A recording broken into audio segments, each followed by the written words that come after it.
La descente sur terrain dans la région Itas a été axée sur le tissage en soie. Effectivement, l'arrivée du programme Prospérer sur place était rejetée par les maires au début parce que les artisans se fiaient des projets qui profitaient des paysans ruraux auparavant. Malgré l'effort et la conviction des conseillers d'entreprise, la plupart des maires ont accepté de participer à un atelier de formation.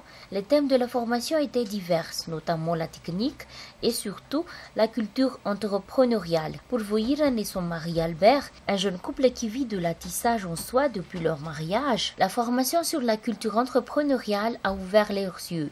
Je ne savais pas que notre activité quotidienne nécessite des gestions et je n'arrive pas à croire que notre atelier est une petite entreprise, expliqua Voyiren. Nous avons tiré beaucoup de leçons durant la formation, a-t-elle affirmé, et nous avons amélioré notre machine de tissage. Nous ne baissons plus le prix, quelle que soit la demande, affirma Albert son mari.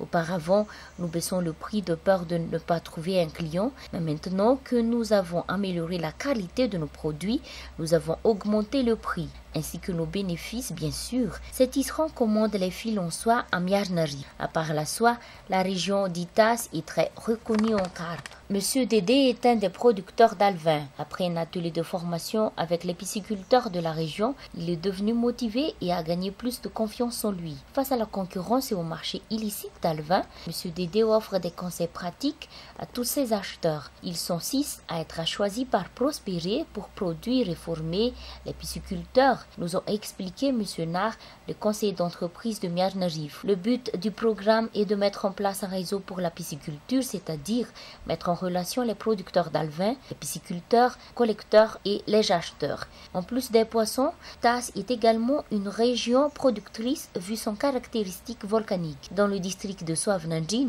nous avons visité M. Fall, un cultivateur d'haricots. Auparavant, M. Fall se contentait de produire et de vendre ses haricots au marché, mais après la formation sur la culture entrepreneuriale, il a décidé de sécher les produits et de les mettre en sac avec les étiquettes. Il voudrait devenir un professionnel et a déjà commencé à utiliser un cahier pour ses gestions en vue d'augmenter les bénéfices de sa petite entreprise.